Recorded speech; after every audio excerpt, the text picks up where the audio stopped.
도널드 트럼프 미 대통령은 호르무즈 해협을 통해 원유를 주로 공급받는 나라들을 조목조목 거론했습니다. Where Japan gets 95%, China gets 90%, many of the Europeans get quite a bit, South Korea gets 35%. 이런 나라들이 선박 호위 작전을 도와야 한다며 파병을 결단해달라고 말했습니다. 특히 미군이 주둔하는 나라들을 더 강하게 압박했습니다.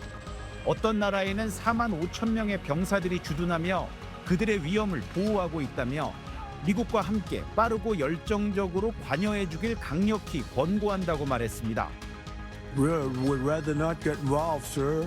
I said, you mean for 40 years we're protecting you and you don't want to get involved in something that is very minor? 트럼프는 다만 우린 세계에서 가장 강력한 군대를 갖고 있어 그들이 필요하진 않지만 그들의 반응을 보고 싶어서 요구하는 거라고 말했습니다. 백악관은 이달 말부터 예정된 트럼프 대통령의 방중 일정이 조정될 수 있다고 밝혔습니다. The dates may be moved. As Commander-in-Chief, it's his number one priority right now to ensure the continued success of this operation, Epic Fury. 이에 대해 스콧 베선트 미 재무장관은 이런 시점에 외국에 나가는 게 최적이 아닐 수도 있다고 덧붙였습니다. 대이란 공격 작전을 지휘하기 위해서라는 명분을 들었지만 방중 연기 카드를 통해 중국의 작전 참여를 압박하려는 의도로도 읽힙니다. 워싱턴에서 SBS 이한석입니다. 청와대는 호르무즈 해협으로 군함을 보내달란 트럼프 미국 대통령의 요구에 대해 아주 신중하게 대처하려 한다고 밝혔습니다. 한미 간에 충분한 시간을 갖고 충분한 논의를 한두 결정돼야 될 사안이라고 봅니다. 청와대는 물밑 소통을 통해 정확한 진위를 파악하는 게 우선이란 입장입니다. 정확한 미국에서의 입장이 우리한테 전달돼야지만 되는 거 아니겠습니까? 여야는 설사 파병하더라도 국회의 비준 동의부터 받아야 한다는 분위기입니다. 파병 부대 군함의 안전 이런 것들을 다 검토를 해야 되는 사항들이기 때문에 국회 동의를 받는 절차가 맞지 않나. 우리 장병들의 생명과 안전이 걸린 문제를 정부가 일방적으로 판단하거나 헌법상 절차를 무시하고 결정해서는 결코 안 됩니다. 지난 2020년 우리 해군의 청해부대는 아덴만 해역을 벗어나 호르무즈 해협으로 이동해 작전을 편 적이 있습니다.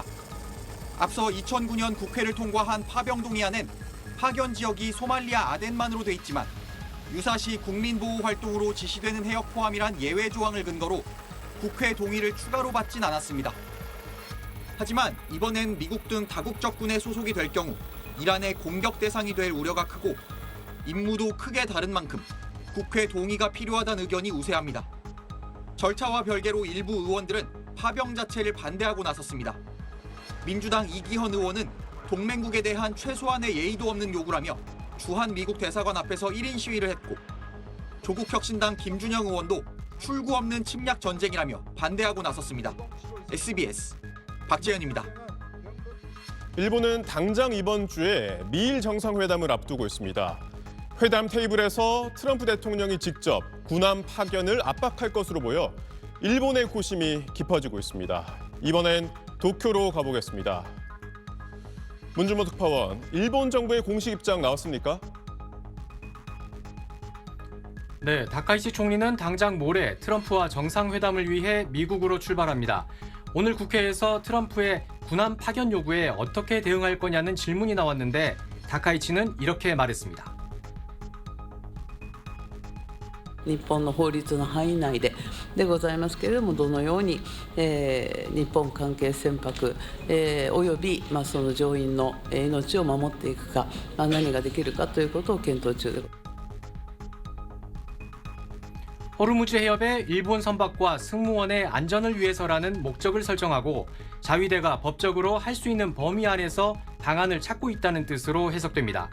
현재 집단적 자위권 근거 법령에 따르면 해상자위대는 일본 선박만 호위할 수 있습니다.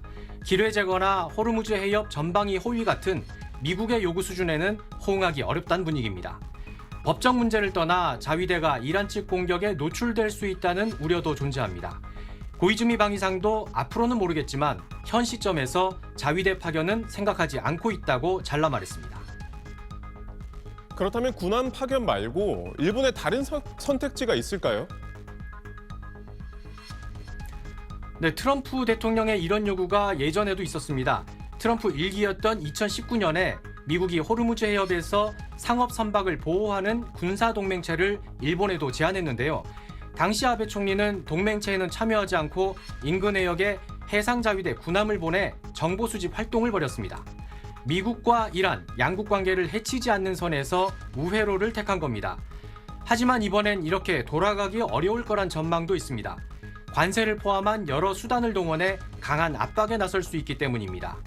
이용계 기자의 신문은 일본이 외교력을 발휘할 여지가 좁다며 어려운 선택을 강요당하고 있다고 보도했습니다. 지금까지 도쿄였습니다.